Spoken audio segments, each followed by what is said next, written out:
up with the shoulder injury? Man, you know, when I seen this news, I hit my dog. I'm like, what's cracking? We don't miss the season now.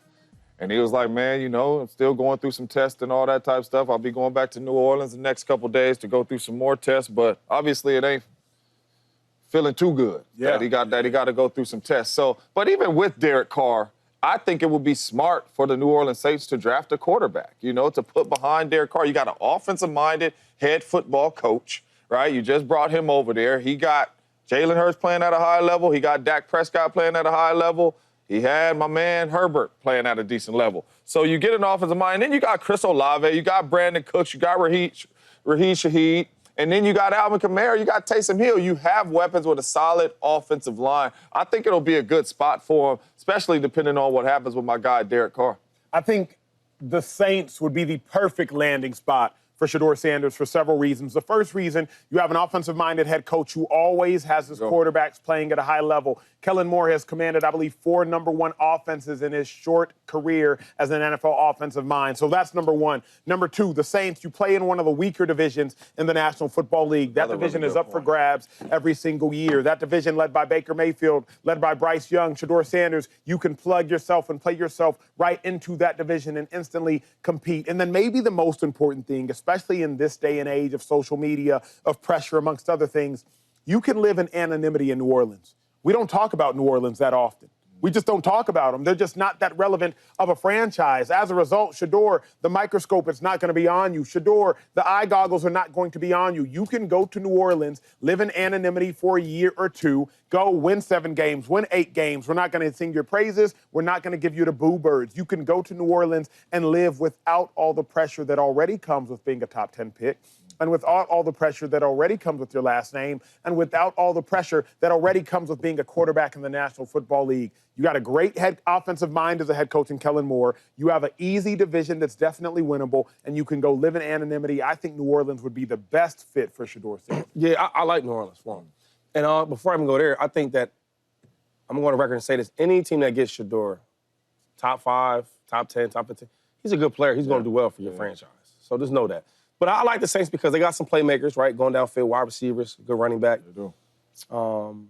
And the best part is that division. If I'm going to have a rookie quarterback that may have to start early, I don't want to play in the hardest division in football, right? I don't want him doing that. I don't want him going seeing the Ravens going against the Bengals and then the Steelers, right? They always went into that good Browns defense. But you go over here and you play the Bucks. I don't think the Bucks ain't world beaters. They're okay. Panthers. The Panthers, they're never good, right? The Falcons. I mean, you get what I'm saying?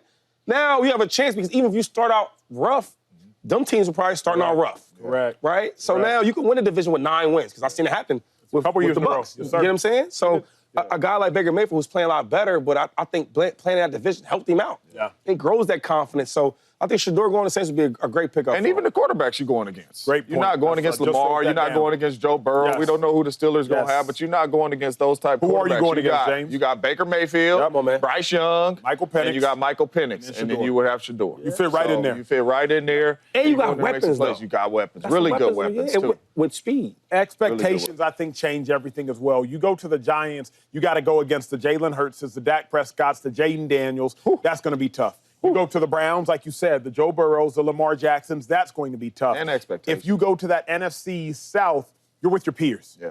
Bryce Young, you're with your peers. Yeah. Michael Penix, you're with your peers. Baker Mayfield, you're with majority young quarterbacks, still inexperienced, still trying to prove something. And you go to the NFC East, they've proven. You go to that AFC North, they're proven. I think that would be the best thing for him. I hate that Nico held out because I hate why he held out and I hate when he held out. If he held out because they weren't paying him the money that they promised him, I get it. That makes sense. If you want to hold out during the summer, after spring ball, during voluntary workouts, fine. If you want to hold out and have conversations with your coach. But don't hold out of spring practice when they gave you what they said they were going to give you. Shady often says something. We pay, you play. That is the agreement. Tennessee paid him the money that they agreed to pay him. He wanted more money. Because he wanted more money, now you're going to hold out. I have an issue with the when he held out. I have an issue with the why he held out. Now, bigger issue at hand, we all know. It's the NCAA. Blame the NCAA, blame the NCAA. For so long, they weren't paying college athletes the money that they deserve. I get it. We are the college athletes they weren't paying, not Nico. The college athletes they weren't paying were Shady McCoy, went to Pitt. Emmanuel Acho went to Texas. James Jones, San Jose State. We are the athletes they weren't paying. So if anybody is capable and allowable to speak on this conversation, it's us. So I have an issue with the when and I have an issue with the why because Tennessee didn't renege on their payments. Nico didn't like the money. He agreed to get paid, wanted more, and I just don't like when he did it. You want to go? 'Cause Go ahead, man. I'm against everything my dog is talking about. I love it, though, and I hope that more players start doing this because the NCAA for so long has been taking money from these boys, man. On TV contracts, they're not giving them players like that money. I remember times in college where, so I was the Big East Player of the Year as a freaking rookie, as a freshman. And the next year I was a Big East Office Player of the Year. I didn't have no money. Same Y'all got all the money. Same scholarship check as me. Same scholarship, you know what I'm saying? And now it's a player, now things have changed where, hey, they have a voice. I love his voice. Now the problem is he's not the player for that voice, as in, if he was a better player, this would be no issue. They had to finally got that money. And I don't care about no contracts you sign. This is going into the NFL, correct? This is like NFL nowadays. That's what it's turning into. It's so many times a guy sign a contract, they outdo it in 2 years. Yo, I want more money. Well, you signed this deal, so what? Yep. And what do? They find a way to get that money to that player. Hold out. What's changed now? I'm just tired that, like, people had such an issue with it, but when the NCAA was doing it, it was all love and all good. You get what I'm saying? Nah, dog. Yeah. That young boy is not wrong. Nico, you not wrong. Don't let nobody tell you that. You probably should have picked the battle a little bit differently, depending on how you played, but that was your game plan. I love your game plan. Because guess what? Somebody gonna pay that money to that boy because he deserves it. Yeah. I'm in the high school ranks right now. You know, my two little ones is, you know, You better get your money. Still in youth football, you know, but I coach at the high school too, Chandler High School. Shout out to Chandler High School. And that's all that's on these parents' mind. NIL deals and money, right? And you can't blame them because we were truly blessed to sit up here and be talking to y'all and be the 1%ers.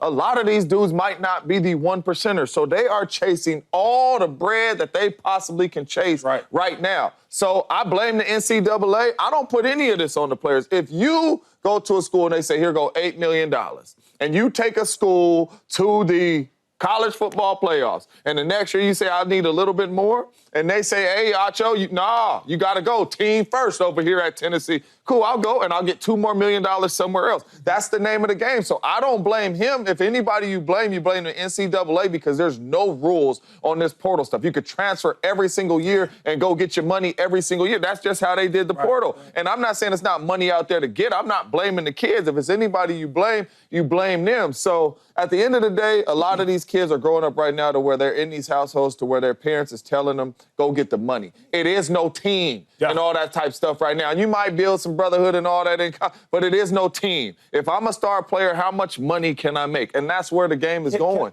whether you like it or not. Okay, so I was blessed to go to the pros, right, and have a really good career. And within my years of going to college and pros, I met a couple guys like Acho who got two parents in their household, super educated, went to good schools, paid to go to preps or private schools or all them type of things. So football, I don't know if it was, but just knowing you, sometimes when you talk, it's like football was secondary because you knew you was going to be successful somewhere else. With a lot of players, it's not like that. And like the number one thing they trying to do, I'm trying to get this money to go to the league so I can take care of my family and et cetera, et cetera, et cetera. You get what I'm saying? So like, I might not go to the league though. So my money for my league is right now. I got to get it. All the parents, like I had good parents. You know, my dad worked hard at UPS. My mom was like a caseworker. You know what I mean? So we weren't like broke or nothing like that. But we weren't like this well off.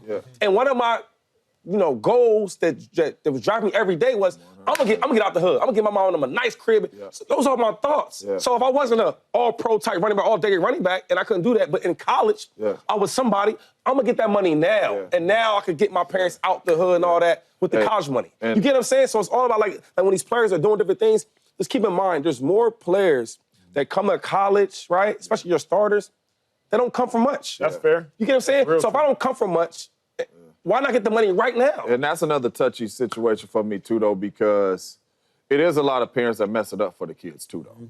You know what I mean? Because at one point, if these are some of the kids making these decisions and all that, but a lot of times it's some of these parents making the kids. It's the same way in high school. These kids be transferring off. If he ain't playing here, what made he even to go over there and play and be a star and go to LSU or somewhere? Like, you know what I mean? how about working on his game? But parents mess up a lot. And even in situations like this, especially when you're talking about money, right? Parents mess up a lot of this stuff for these kids, too, to where they be transferring out too early and all that type of stuff, too, and going to miss out even more money. This will be interesting. Real quick, last thought. One more, because one of my good friends, Brent Selleck, tight end for we argument because he's like, man, some guys, they be arguing for money so much. It's not always about money. It's about you getting a free education. I say, hold up, my man, hold up.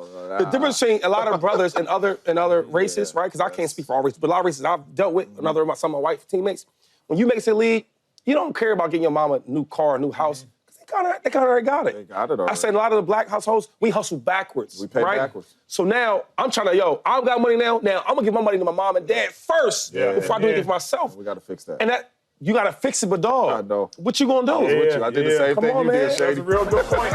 Hey, when we return. What up, YouTube family? Welcome to the facility. Thanks for watching, and you better be sure to hit that subscribe button if you want to get more highlights from the show and all of our exclusive content.